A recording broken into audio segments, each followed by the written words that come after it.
Bonjour à toutes et à tous. Il me revient de parler d'Ernest Gainsburger dans son rapport à la Belgique. Je le ferai de trois manières. D'abord en évoquant quelques éléments biographiques qui évoquent sa trajectoire belge, même si elle fut courte. Ensuite en parlant d'Ernest Gainsburger comme historien du judaïsme belge. Et enfin des particularités du système consistorial belge dans lequel Ernest Gainsburger s'intégra comme grand rabbin, puisque vous savez en effet qu'après avoir été grand rabbin de Genève de 1908 à 1923, Ernest Gainsburger fut élu grand rabbin de Belgique en 1924, après une élection où il obtint 259 des 292 voix exprimées, suffrage unanime ou presque, qui témoigne de l'intérêt de ses futurs ouailles pour leur nouveau chef spirituel. Il apparaît que la biographie d'Ernest Gainsburger présente un certain nombre de parallèles avec certains de ses prédécesseurs à la tête du grand rabbinat de Belgique. Je pense notamment à Élie Aristide Astruc, dont les liens avec Bayonne sont connus et qui fut 60 ans avant lui un autre grand rabbin de Belgique. Élie Aristide Astruc avait, comme Ernest Gainsburger, été un ancien élève de l'école rabbinique de France, où on le sait, Gainsburger fut élève de 1894 à 1900. Gainsburger fut, comme Astruc, un collaborateur de la revue des études juives, où il publia notamment, j'y reviendrai plus tard, une contribution à l'histoire des Juifs de Belgique en 1930. Il fut, durant son séjour genevois, que j'évoquais en ouverture, le représentant de l'Alliance israélite universelle auprès de la Société des Nations et du Bureau international du travail. Et l'on sait qu'Élie Aristide Astruc fut un des cofondateur de l'Alliance israélite universelle en 1860. Et puis, à l'instar d'Astruc, Ernest Gainsburger fut contraint de démissionner de ses fonctions à la tête des communautés israélites de Belgique. Ce fut le cas en décembre 1929. Et puis, par la suite, il occupa le poste de Bayonne, au titre de grand rabbin des départements des Basses-Pyrénées et des Landes. Et cela aussi, cela évoque la figure d'Élie Aristide Astruc, qui fut lui-même grand rabbin de Bayonne quelques années après avoir abandonné le grand rabbinat de Belgique. Il est un autre prédécesseur d'Ernest Gainsburger avec lequel il y a des parallèles à tracer, Armand Bloch, qui le précéda au grand rabbinat de Belgique, eut en effet, comme Ernest Gainsburger, un rôle important durant la Première Guerre mondiale, du moins la portée morale de ce rôle fut particulièrement frappante. Je rappelle qu'Ernest Gainsburger, qui était dégagé de toute obligation militaire, s'est néanmoins porté comme volontaire, comme aumônier israélite du 18e corps d'armée français durant la guerre 14-18, et cela l'amena une première fois en Belgique, puisqu'il assista les blessés et les mourants en Belgique successivement à Charleroi, Nieuport, Steenstraat et au fameux Montkemmel, théâtre d'une bataille terrible durant cette Première Guerre mondiale. L'on sait que Gainsburger obtint, entre autres décorations, la Croix de guerre pour son courage face à l'ennemi, et qu'il participa durant la Première Guerre à l'œuvre de secours aux prisonniers français, et qu'il fonda également l'œuvre israélite de secours aux prisonniers de guerre. Armand Bloch, de son côté, se fit connaître par le sermon qu'il proféra en chair de vérité à la synagogue de la rue de la Régence, au cœur de la capitale belge, le premier jour de la Pâque juive, le 18 avril 1916. L'écho de ce fameux sermon traversa les frontières et lui vaudra une lourde sanction en raison de son patriotisme ardent. Ce sermon était intitulé « Les idoles modernes » et il valut à Armand Bloch une condamnation à 6 mois de prison du chef de l'occupant allemand. Voilà deux trajectoires de deux grands rabbins de Belgique marqués profondément dans leur chair par la Première Guerre mondiale. Et si l'on évoque Ernest Gainsburger, c'est aussi bien entendu pour parler de son petit opuscule Albert Ier et le judaïsme belge qu'il fit paraître à Paris en 1934 et qui évoque sa rencontre avec le souverain belge dont le mythe s'est précisément construit par le truchement de la Première Guerre. Dernier tragique, ô combien tragique lien avec la Belgique, comme cela a été évoqué par d'autres dans leur notice relative à Ernest Gainsburger, le grand rabbin Gainsburger fut arrêté en mars 1942, apparemment après la découverte de documents anti-nazis à l'ambassade de France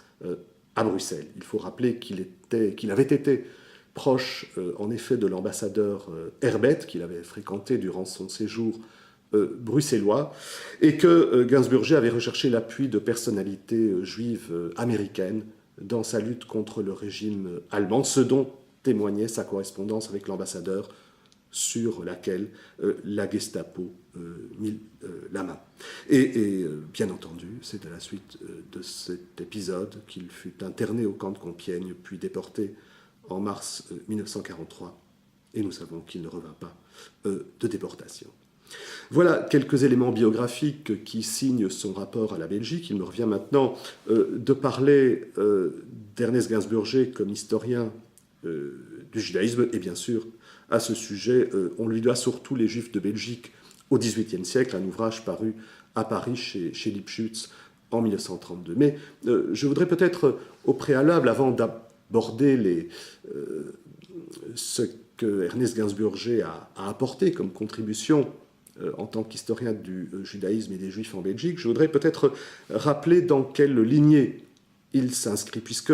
l'ancrage dans l'histoire est une constante, je dirais, dans l'idéologie du judaïsme belge, si je puis parler en ces termes. Le premier grand rabbin de Belgique, un autre de ses prédécesseurs, Eliakim Karmeli, s'était en 1841 déjà fait l'historien de ces communautés juives, attestant de la présence des Juifs sur les territoires qui plus tard formeront la Belgique, et ce depuis le Moyen-Âge. Et cet ancrage dans l'histoire n'est pas sans rappeler ce qui se passe alors, au XIXe siècle, en Allemagne, où bien entendu les Juifs sont plus nombreux, et ils définissent leur identité en quelque sorte en détournant à leur profit le modèle dominant, créant une sorte de sous-culture originale qui repose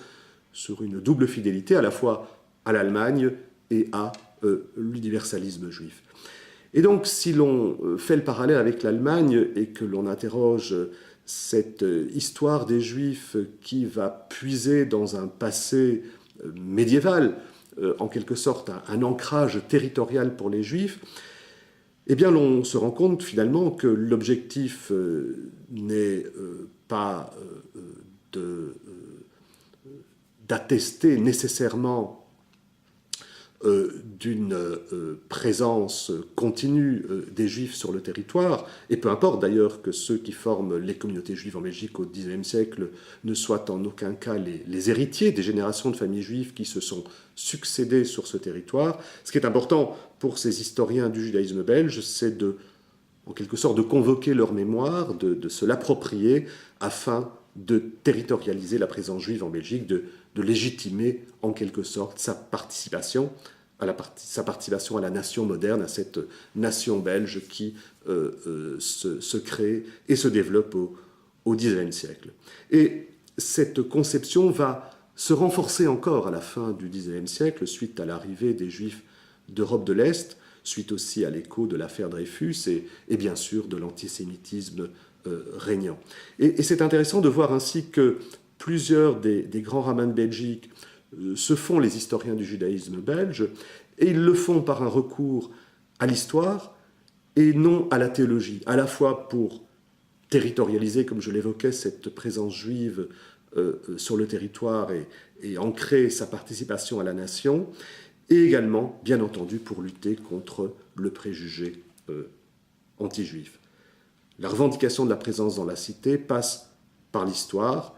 et non par la théologie, et ce sont bien des rabbins qui l'affirment en empruntant à la science et au droit les arguments de leur défense du judaïsme, et Ernest Gainsburger s'inscrira dans cette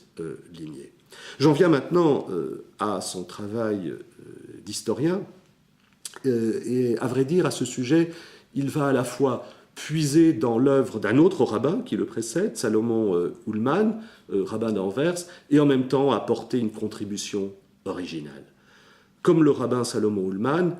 Ernest Gainsburger remonte au Moyen-Âge pour affirmer la présence juive en Belgique. Salomon Ullmann l'avait fait dans un ouvrage qui s'intitule « L'histoire des Juifs en Belgique jusqu'au XVIIIe siècle ». S'appuyant sur Ullmann, Gainsburger mentionne l'établissement de Juifs dans plusieurs villes qui formeront la Belgique plus tard, Tournai, Huy et Liège, et ce, dès le haut Moyen-Âge. Il faut dire, à vrai dire, nous sommes aujourd'hui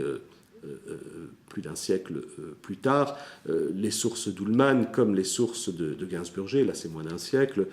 sont toutes deux sujettes à caution, à ce propos du moins, d'autant qu'il serait étonnant que si des Juifs avaient en effet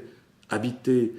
ces territoires dès le haut Moyen-Âge, il serait étonnant qu'ils n'aient pas eu à souffrir des persécutions commises lors de la première croisade. Or, l'on n'en trouve aucune trace, aucun texte hébraïque, aucun texte latin non plus ne mentionne les Pays-Bas à ce sujet,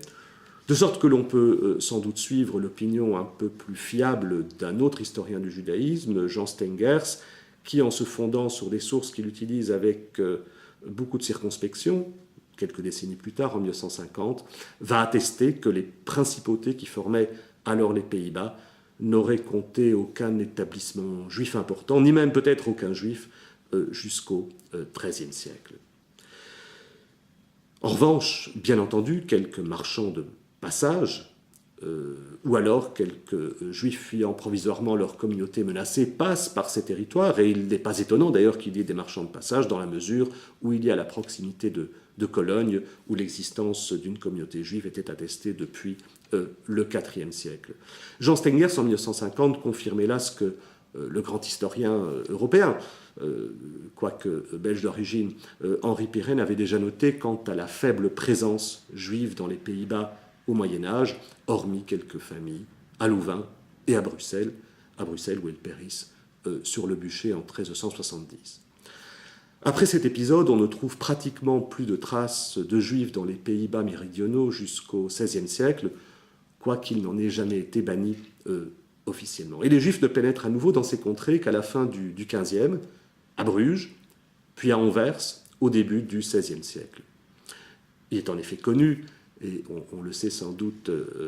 à Bayonne mieux qu'ailleurs, il est en effet connu que les Juifs d'Espagne, puis plus tard du Portugal, chassés de la péninsule ibérique au lendemain de l'unification de la Castille et de l'Aragon et de la prise de Grenade en 1492, gagnèrent essentiellement le nord-est et le sud-est de l'Europe. Mais certains convertis s'établirent aussi sur les côtes de la mer du Nord et de l'Atlantique. Cette présence est attestée par les sévères édits de Charles Quint, publiés au milieu du siècle, et qui visaient les nouveaux chrétiens. Et parmi ces nouveaux chrétiens figuraient beaucoup de juifs baptisés qui, sous le couvert de la foi chrétienne, pratiquaient en secret le culte de leurs ancêtres et subirent, sur les territoires belges, de nouvelles mesures de bannissement. Avant cela, deux ordonnances de Charles Quint de 1527 et 1536, favorables à l'établissement de nouveaux chrétiens, avaient entraîné une relative tolérance à leur endroit, d'autant qu'ils constituèrent, bien entendu, un apport non négligeable pour le commerce de la ville d'Anvers, c'est que la nation portugaise, comme l'on disait à l'époque, y jouissait d'un statut tout à fait privilégié. Je dirais, et Ernest Gainsburger nous aide à tracer ce schéma, je dirais que trois périodes distinctes peuvent être observées concernant ces quelques décennies de présence juive à Anvers au XVIe siècle. D'abord celle d'une relative tolérance jusqu'en 1529, puis une période de surveillance de 1530 à 1540 marquée par un premier procès, une première accusation de pratiques judaïsantes, et enfin une période de répression de 1540 à 1550. Il est probable qu'au fil des ans, il devint en effet notoire qu'il se trouvait parmi les nouveaux venus, parmi ces nouveaux chrétiens, nombre de crypto-juifs. Et selon certains auteurs, c'est même la plupart des Portugais d'Anvers qui judaïsaient tout en vivant en apparence comme de fervents catholiques. Il contribuait au maintien de certaines églises, participait aux œuvres paroissiales, participait à l'effort caritatif, certes, mais en sous-main, il finançait l'édition et la diffusion des ouvrages de Luther, car ils avaient perçu combien le protestantisme pouvait affaiblir le catholicisme qui les persécutait. Un épisode est évocateur de cela. À la suite d'une dénonciation, Diogo Mendes, un commerçant portugais très influent, fut arrêté en compagnie d'autres marchands sous le reproche de judaïser, d'être en relation avec la Turquie, notamment avec les Juifs de Salonique, et d'avoir monopolisé le commerce des épices. Et tant l'intervention des négociants anversois et celle plus indirecte du roi du Portugal, qui était en réalité débiteur de Mendes, permirent à Diogo Mendes d'être libéré contre le versement d'une amende. C'est dire si les intérêts financiers en jeu étaient puissants et combien la prospérité d'Anvers en dépendait. La famille Mendes dominait en effet une grande partie du commerce du poivre et des autres épices en Europe du Nord. Quelque temps plus tard, les veuves de Diogo Mendes et de Francisco Mendes, dans un contexte où l'empereur Charles Quint avait chargé sa sœur Marie de Hongrie de poursuivre et châtier les judaïsants, quittèrent secrètement Anvers en compagnie d'un groupe de marchands en 1543. Elles gagnèrent Venise, puis Salonique, leurs biens étant confisqués. Et c'est cet épisode qu'aborde Ernest Gainsburger dans son article « Marie de Hongrie, Charles Quint, les veuves Mendes et les néo-chrétiens », un article paru dans la Revue des études juives en 1930, comme je l'évoquais tout à l'heure. Pour revenir au contexte historique, bien que l'empereur retira par une ordonnance de 1540 le privilège par lequel il avait accordé en 1527 et 1536 le droit de séjour des nouveaux chrétiens aux Pays-Bas, eh bien de nombreux maranes, comme on les appelait, ces crypto-juifs donc, continuèrent à séjourner sur les rives de l'Escaut. Et ce n'est que sous le règne de Philippe II, le successeur de Charles Quint, et à la suite de la révolution des Pays-Bas, qui signa la séparation entre les Pays-Bas méridionaux et les Pays-Bas septentrionaux, devenus les Provinces-Unies plus tard, eh bien c'est à la suite donc de cette révolution des Pays-Bas et de la chute d'Anvers que la situation des crypto-juifs, des maranes, devint intenable et qu'ils s'expatrièrent définitivement. Ils s'expatrièrent vers Amsterdam surtout, ils vont participer plus tard à l'essor économique des Provinces-Unies après la proclamation de la République, mais ils gagnèrent également Bordeaux, Hambourg et Londres. Quelque temps plus tard, en 1617, les archiducs Albert et Isabelle vont à nouveau prendre la décision de refuser l'accès des Pays-Bas méridionaux, toujours sous tutelle espagnole, à un juif, cette fois à un juif d'Amsterdam. Mais malgré cette disposition, malgré ce refus, les juifs seront cependant de plus en plus nombreux à visiter ces territoires, à enfreindre cette interdiction. Et leur nombre va encore augmenter après la paix de Westphalie qui met fin à la guerre de 30 ans, comme vous le savez, au milieu du siècle. Et à partir donc surtout de ce milieu du XVIIe siècle, certains commerçants maranes vont et viennent désormais dans ces régions, vont tenter de s'y établir de manière permanente, et il faut dire que la religion juive y est pratiquée de moins en moins secrètement. En effet, hormis les entraves faites à leur déplacement par l'obligation d'acquitter certaines taxes qui grevaient leur passage, il est vraisemblable que peu d'humiliations légales vinrent encore affecter ces juifs, particulièrement au XVIIIe siècle, sous le régime autrichien qui avait succédé au régime espagnol. Les juifs seront désormais tolérés dans les Pays-Bas méridionaux, et il semble bien qu'ils trouvaient un intérêt certain à fréquenter ces régions, malgré, comme l'a montré Ernest Gainsburger dans Les Juifs de Belgique au XVIIIe siècle, malgré des capitations variables suivant les principautés, et qui, dans certains cas, les assimilaient à des animaux ou à de la marchandise. Mais il faut dire que, malgré donc ces taxes et ces capitations, ils trouvaient un intérêt manifeste à fréquenter ces régions, parce qu'en plus de leur prospérité économique et de la situation du port d'Anvers,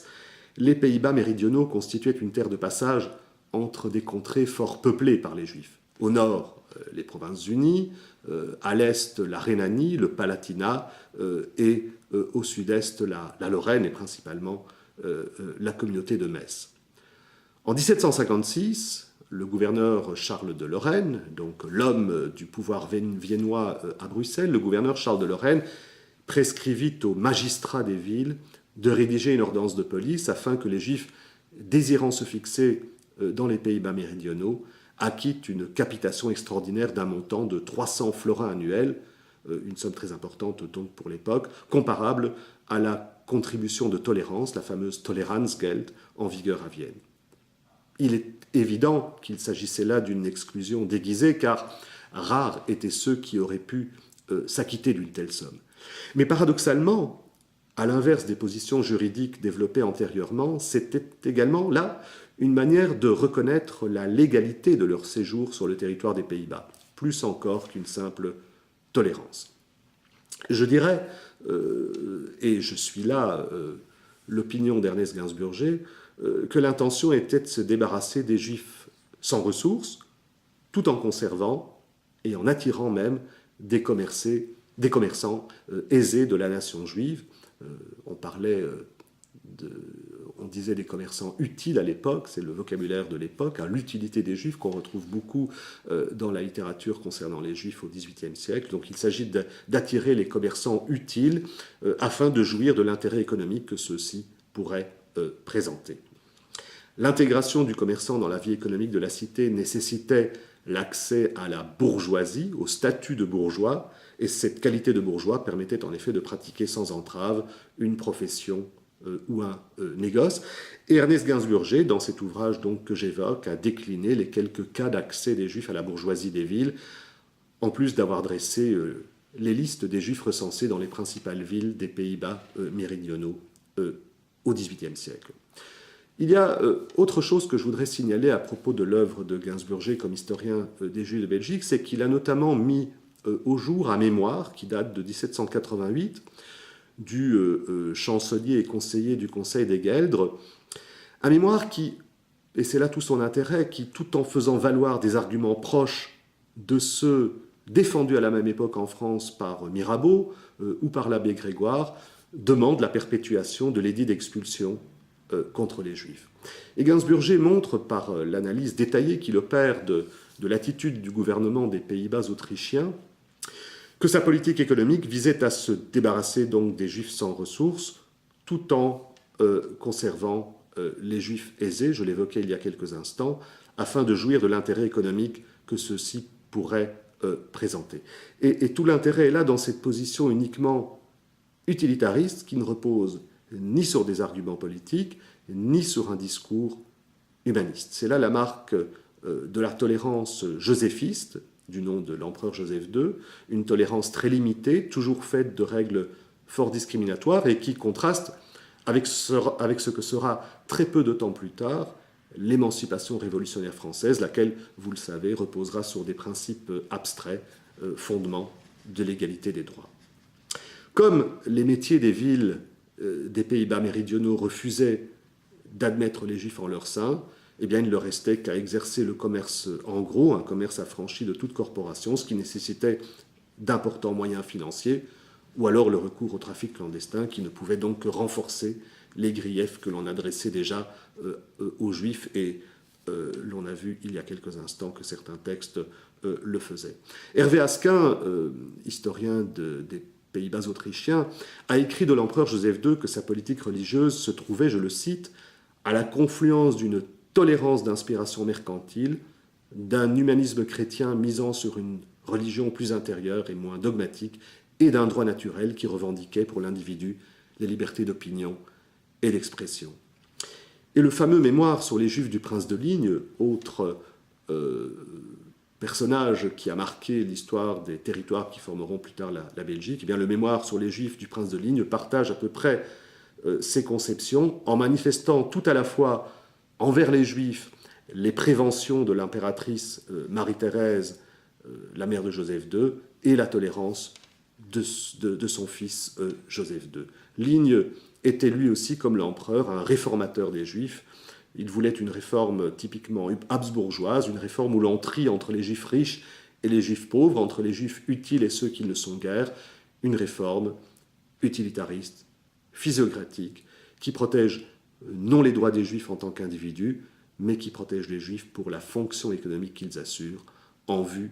de leur exploitation. Et cet épisode et ces conceptions,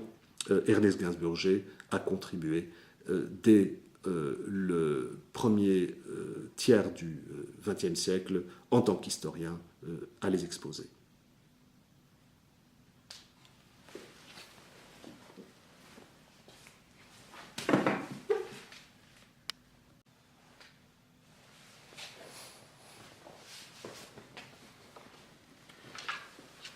Troisième et dernier volet de mon intervention, je voudrais parler du judaïsme belge, c'est-à-dire le cadre dans lequel Ernest Gainsbourger va officier durant quelques années. Et pour cela, il me faut parler de ce système qui est mis en place au XIXe siècle en Belgique comme en France. Et comme il y a un israélitisme français, il y a très clairement un israélitisme belge. En effet, les institutions créées au sein du judaïsme belge à partir de l'indépendance de la Belgique, à partir de 1830-1831, ont assuré la reconnaissance du statut des Juifs au sein de la société belge. Et de même, ces institutions communautaires ont façonné une politique d'intégration sociale en se fondant sur les principes hérités des Lumières juives, sur les décisions du grand Sanhédrin de Napoléon, et j'y insisterai sur les convictions libérales et sociales de leurs dirigeants. Comme dans d'autres pays d'émancipation, la dynamique induite par le mode de vie communautaire juif en Belgique comportait une complexité interne. Le réseau juif d'intégration, autrement dit la communauté, servit à la fois de cadre de socialisation en son sein propre et de cadre de socialisation à la société d'accueil. Mais la communauté conservait aussi des caractéristiques relevant de la tradition, qu'elle n'évacua pas toutes, de même qu'un système de contrôle social tel qu'il conduisit à la fois, paradoxalement, à freiner le processus d'intégration. Et donc, en quelque sorte, la politique communautaire favorisa simultanément des stratégies de socialisation et, malgré l'idéologie très libérale qui la sous-tendait, des stratégies de repli ou de conservatisme. La synagogue elle-même manifestait l'interrelation de ces deux vocations, à la fois traditionnelle et moderne. En même temps que la synagogue constituait le lieu privilégiée de sociabilité juive qu'elle avait toujours été, elle jouait un rôle central par la fonction que lui assignait la politique communautaire, celle d'être le ressort de l'adaptation à une esthétique nouvelle, à une idéologie résolument moderne du judaïsme, et puis enfin au patriotisme qui jouait un rôle majeur dans la doctrine consistoriale, je l'ai rappelé tout à l'heure. C'est une des raisons pour lesquelles le consistoire lutta, par exemple, contre l'érection de petits oratoires qui eussent pu échapper à sa stratégie et qu'elle privilégia le rôle centralisateur des nouvelles synagogues monumentales, telles celles de la rue de la Régence à Bruxelles, où Ernest Gainsbourger officia. Dans ce rapport dialectique entre ouverture et repli, la politique communautaire délimita nettement quel devait être le cadre de son autonomie, rejetant notamment ce en quoi elle ne se reconnaissait pas, comme par exemple le mariage mixte ou mariage exogamique. Cet israélitisme était en Belgique, comme en France à vrai dire, une religion patriotique et bourgeoise. Il exaltait les valeurs de la bourgeoisie, il en promouvait le modèle, jusqu'à la synagogue, qui de lieu privé était devenu un lieu public, où certaines célébrations, telles l'initiation religieuse, le mariage ou le Te Deum, avaient un caractère plus patriotique et bourgeois qu'un caractère religieux. Le modèle qui était donc promu par la communauté instituée était le modèle d'une bourgeoisie, certes, mais d'une bourgeoisie juive. Il combinait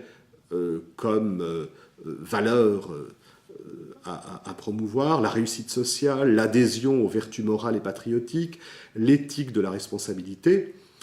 soit en réalité un type idéal de juif nouveau, produit de la rencontre entre l'éthique mosaïque et la modernité, et c'est bien cela que les élites communautaires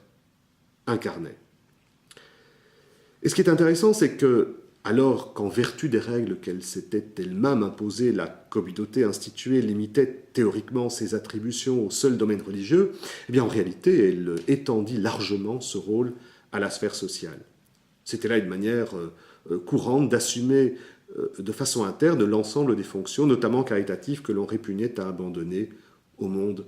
extérieur. Et la communauté instituée, le système consistorial le firent pour des raisons de protection religieuse. Elles eussent pu, le cas échéant, donner lieu à des tentatives de prosélytisme à l'égard des Juifs, mais elles le firent aussi pour éluder des reproches d'abandon qui en retour renforçaient l'image extérieure de cohésion communautaire. Il s'agissait donc de ne pas abandonner les masses juives paupérisées à elles-mêmes, mais de les prendre en charge, d'assurer leur émancipation et d'assurer leur régénération, comme l'on disait, notamment par le travail et l'apprentissage. L'autonomie que préservait la communauté dans ce domaine répondait autant donc aux traditions séculaires d'assistance qui prévalait dans la société juive qu'à la volonté d'exercer un contrôle social sur l'ensemble de la population juive et partant de ne pas faire dépendre l'indigence juive de la charité publique. Le consistoire et la communauté israélite de Bruxelles, la principale du pays jusqu'au tournant du siècle, furent dirigés et inspirés par des juifs originaires d'Allemagne. Des juifs jeunes pour la plupart, marqués par l'esprit de la Haskalah, les Lumières juives, des jeunes juifs d'origine allemande qui ont pris, au lendemain de l'indépendance belge de 1830, les commandes de plusieurs communautés, notamment celle de Bruxelles, des communautés qu'elles ont marquées de l'empreinte de leur adhésion même enthousiaste à la modernité. Et ces jeunes hommes libéraux et modernes ont créé de ce fait, dès les débuts de la Belgique indépendante, la communauté juive qui, institutionnellement parlant, fut, à vrai dire, la plus libérale d'Europe. Ces hommes ont fait clairement le choix de l'idéologie de la régénération, terme que j'évoquais il y a quelques instants et qui puise bien sûr dans le lexique révolutionnaire. Ils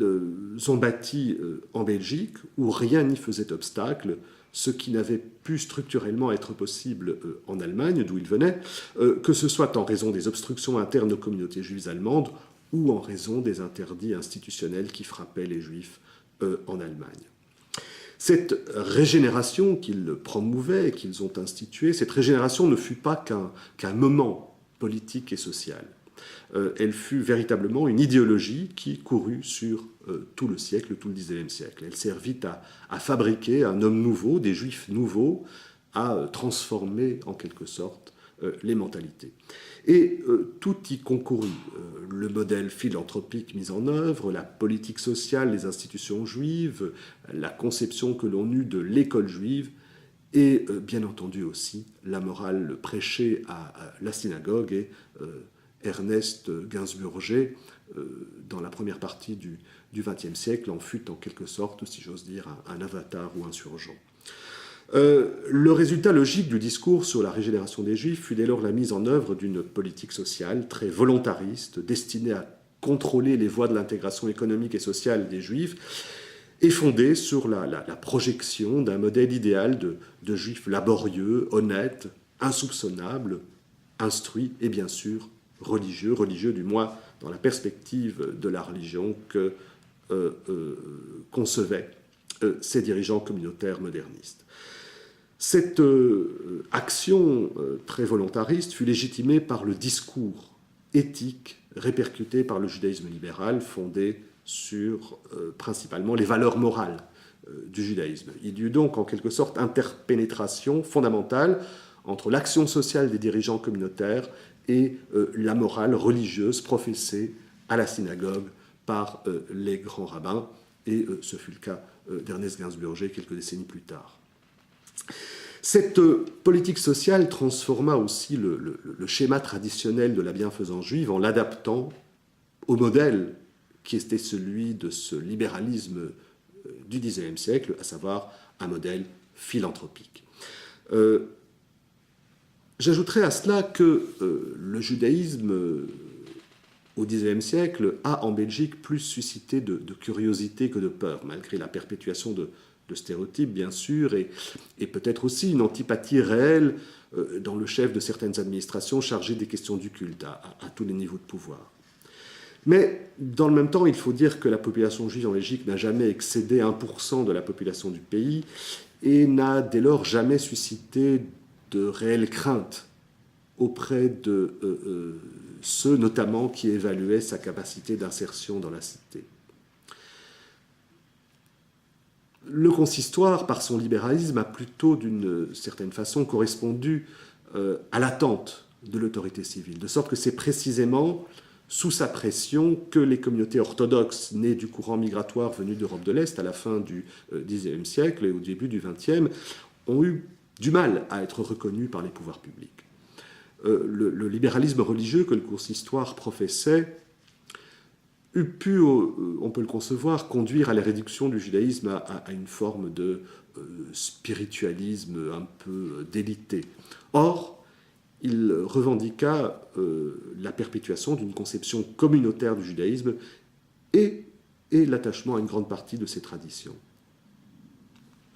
Ainsi, tout autant que le regard de la société belge perpétuait une vision des Juifs qui allait, bien entendu, au-delà de sa simple altérité religieuse, on ne pouvait concevoir que les Juifs se réduisent à leur confession, et bien de la même façon, le consistoire, malgré l'idéologie très libérale et la conception confessionnelle du judaïsme qu'il professait, et bien malgré cela, le consistoire persistait à entretenir une sorte de statut de minorité qu'il espérait en quelque sorte voir reconnu dans le paysage philosophique de la société belge. Je voudrais en proposer l'illustration toute symbolique en évoquant la grande synagogue de Bruxelles, où Gainsburger a donc passé le plus clair de son temps durant son séjour belge et où il a officié donc entre 1924 et 1929. Cette synagogue, par son architecture romano-byzantine et son agencement spatial moderne, ça fait bien sûr songer à la synagogue de la rue de la Victoire à Paris ou à la grande synagogue de Lyon qui furent construites à la même époque, eh bien, il y a là une manière d'illustrer symboliquement par l'esthétique synagogale, à la fois celle de la façade et à la fois celle de l'agencement spatial intérieur, cette espèce de propos paradoxal ou d'idéologie paradoxale du consistoire, cette espèce de tension entre modernité et tradition, et ce double ancrage, à la fois cet ancrage dans l'Occident, c'est l'esthétique romane de la synagogue, et puis ce rapport également à l'Orient, ce regard porté vers l'Orient par les éléments byzantins dans la façade de la synagogue et par la charge orientale ou byzantine forte dans l'agencement spatial intérieur de cette synagogue. Et il en résulte donc une sorte de paradoxe tout à fait assumé, mais qui conduisit quelquefois aussi au malaise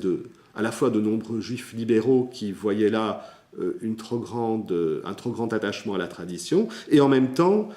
sans doute aussi un malaise dans le chef de juifs plus traditionnalistes qui concevait mal cette modernité et puis cette esthétique qui était bien entendu très proche de l'esthétique chrétienne. J'évoquais le fait que l'idéologie consistoriale en Belgique tendait à faire reconnaître le judaïsme belge comme élément constitutif de la société belge, comme minorité reconnue parmi d'autres courants philosophiques. Et c'est vrai que le contexte de la société belge du XIXe siècle a certainement favorisé le développement d'une structure communautaire juive comme pilier constitutif de la coexistence nationale. La société belge a sans doute, et même sans aucun doute, moins tendu à l'uniformisation que la société française, par exemple, où les communautés juives connaissaient des formes d'organisation assez proches de celles des communautés belges. Mais il est vrai aussi qu'il y a des différences culturelles marquées entre la France et la Belgique. En Belgique, de plus grandes tensions entre piliers philosophiques constitutifs de la société et sans doute aussi de ce fait-là, sans doute également une meilleure acceptation d'une minorité, comme les Juifs, ce fut le cas des protestants aussi, qui tendent à trouver une place dans une majorité qui est traversée par une tension entre notamment cléricalisme et anticléricalisme. Et je dirais que, ainsi, contrairement à la France, la volonté d'intégration des Juifs a rarement dû être illustrée en Belgique par la justification de leur capacité d'adaptation à la nation, ce qui a beaucoup plus été le cas en France. Les clivages que j'évoquais entre catholiques et libéraux, entre cléricaux et anticléricaux en Belgique, qui se sont de plus en plus accentués dans la seconde partie du XIXe siècle, ont donc en quelque sorte laissé la place à l'affirmation d'une différence, en l'occurrence celle d'une minorité religieuse, même très marginale que fut le judaïsme. Et cela a sans doute contribué à freiner la marche vers l'assimilation complète d'une frange de la population juive. Cependant, en raison du contexte politique et religieux de la Belgique, tout autant qu'en raison de leur volonté de préserver le judaïsme à travers son nécessaire renouvellement, et malgré leur politique clairement affirmée d'intégration, les dirigeants communautaires ont eu ce souci d'afficher la présence du judaïsme dans la cité. Je dirais que si le soubassement idéologique de l'égalité accordée aux Juifs en tant que citoyens était le même qu'en France ou dans d'autres pays, l'acquisition de l'égalité ne signifiait pas seulement aux yeux des dirigeants communautaires l'abrogation des discriminations civiles, mais aussi le droit pour les Juifs d'affirmer leur identité au même titre que les autres groupes constitutifs de la nation. Ce qui a conduit, durant un temps du moins, à ce que soit mise sur pied une école séparée, à ce que l'on érige cette synagogue monumentale, démesurée par rapport à la place des Juifs dans l'espace urbain, mais qui jouait en quelque sorte sur l'ambivalence entre la fonction d'illustrer la différence des Juifs dans la cité, tout en s'adaptant parfaitement à l'esthétique de cette cité pourtant étrangère au judaïsme. Je dirais encore que le consistoire eut comme objectif constant d'éviter que pour les communautés, qu'elles butent dans leur rapport avec l'extérieur, et notamment avec la loi civile, sur une contradiction quelconque. Et cela tant que c'était possible, ce qui ne se fit pas toujours sans mal, comme à propos des cimetières, lorsque l'on fit obligation aux communautés juives de supprimer leurs cimetières confessionnels. Je ne vais pas entrer dans le détail de cet épisode, mais qui a été douloureux pour les communautés juives dans la mesure où cette obligation religieuse d'avoir un cimetière séparé a très certainement, dans la mesure où elle ne pouvait plus être respectée, a certainement été une manière douloureuse de devoir abandonner ce qui était pourtant une prérogative tout à fait essentielle au regard des obligations de la loi juive. J'en terminerai en passant cette fois au XXe siècle. J'ai tenté de tracer le contexte et les ressorts idéologiques de ce judaïsme consistorial, de cet israélitisme belge qu'Ernest Gainsbourger va donc gagner à partir de 1924, puisqu'il va donc exercer pendant 5 années le grand rabbinat de Belgique, mais il le fera dans un contexte où, bien sûr, cette idéologie consistoriale se perpétue, mais doit, depuis le début du XXe siècle, elle doit composer à la fois avec le développement et même le foisonnement d'une vie associative juive qui va progressivement réduire l'impact du judaïsme consistorial, et en même temps composer avec d'autres idéologies, notamment l'idéologie sioniste qui se développe et qui va là aussi offrir des alternatives à l'idéologie professée par le consistoire. Je dirais d'une part qu'avec l'émergence donc au début du XXe siècle d'une vie juive associative indépendante du réseau religieux, et cette vie associative juive non religieuse est d'ailleurs vite devenue prépondérante, le contrôle social exercé par le système consistorial du XIXe siècle ne s'est de toute évidence plus exercé de la même manière. Et l'évolution sociopolitique du judaïsme belge a globalement été scandée par l'érosion progressive du champ religieux au profit du champ sociopolitique, ce qui s'est vérifié dans l'entre-deux-guerres. Les conséquences et le contexte de l'affaire Dreyfus, qui a bien sûr eu des répercussions en Belgique, ont contribué à donner naissance et à développer le mouvement sioniste dans la communauté juive de Belgique, et ce, très précocement, dès le début du XXe siècle. Et cela a permis d'offrir désormais et définitivement même une alternative aux structures religieuses qui seules occupaient le terrain précédemment. Et c'est donc dans ce contexte que l'on peut situer l'un des principaux faits d'armes, si j'ose dire, d'Ernest Gainsburger en Belgique, et qui se situe en 1926. En 1926, en effet, un projet de loi est en discussion au Sénat qui vise à modifier les dispositions en matière de méthode d'abattage des animaux de boucherie et à imposer l'usage en la matière du revolver. Ce n'est pas sans évoquer, même si le contexte est différent et même si les accents, les modalités sont différentes, un enjeu très actuel. Ce projet de loi sur l'abattage des animaux de boucherie est donc en discussion au Sénat, et bien entendu le consistoire s'en émeut et veut veiller à ce que ne soit pas adoptée une mesure qui heurterait les pratiques juives en matière d'abattage rituel des animaux. On sait que l'interdiction de l'abattage rituel en Suisse en 1893 avait déclenché de vives réactions dans le chef des communautés juives. Le consistoire visera à une concertation qui sera menée avec le rapporteur de la loi, et Ernest Gainsburger va jouer en la matière un rôle capital, et cela va permettre de pousser le législateur à reconnaître un cadre d'exception à la loi, ce que viendra conforter l'adoption d'un arrêté royal qui accordera le droit au grand rabbin de nommer un shoret, un sacrificateur rituel. Et donc cette disposition dans l'exercice de la loi permettra donc de faire exception pour le consistoire. À l'époque, il y avait guerre de musulmans en Belgique, donc la question se posait essentiellement pour les juifs. Et le grand rabbin Gainsburger